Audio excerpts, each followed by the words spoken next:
Yet tonight, as she returned from the kitchen with a mug of steaming tea, the front door hung ajar, just slightly, as if taunting her with the knowledge that it had been locked just moments before. The cool air slipped through the gap, bringing with it an earthy scent of damp leaves, a pungent reminder of the encroaching autumn. Lena frowned, her heart thrumming a little faster. Who could have entered her home? She pushed the door closed, the sound of the latch clicking into place, reverberating in the silence. But before she could step back into the warm folds of her living room, a sense of unease crawled up her spine. The light from the flickering bulb overhead dimmed for a heartbeat, plunging her into a half-darkness.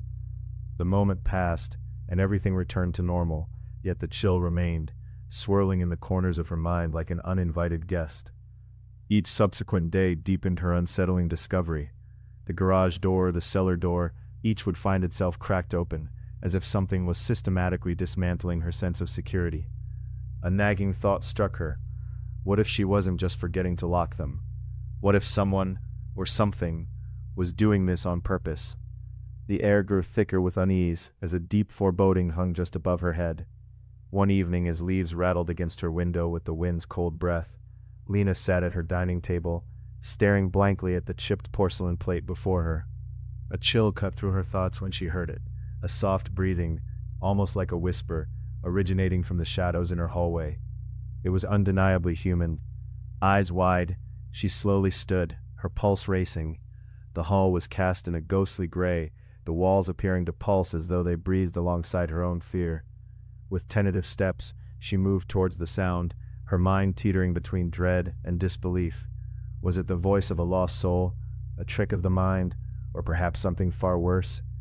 She reached the threshold of her hallway, the air around her growing frigid.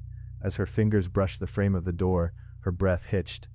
The icy breath she had felt against her skin abruptly stopped. In that moment, she saw it, a figure cloaked in darkness, the shape of a person standing just beyond the door. There were no features, no recognition, just an ominous silhouette that felt as ancient as the house itself. The figure tilted its head, its presence a hollow echo that seemed to pulse in the very architecture of her home. Their eyes, if they had them, were voids, pulling her into an even deeper abyss of night. A sudden revelation struck her. The doors weren't meant to be opened. They were warding her against something far more insidious that lurked on the other side. With a final surge of clarity, Lena slammed the door shut, with a resolve born from panic, forcing herself to lock it tightly. She took a step back, realizing that the outer world, once welcoming, had changed irrevocably. She spent the rest of the night hunched over her phone, searching for answers, yet every row of text only unraveled deeper questions. Then, without warning, a sense of calm washed over her. The whispering receded, leaving only the sound of her heartbeat. In the faint light of dawn, Lena decided to confront her fear.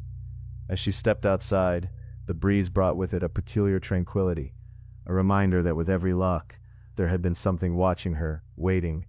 Perhaps it was not the world outside that was unsafe, but the memories sealed within the walls of her own home, echoing the secrets of families long gone.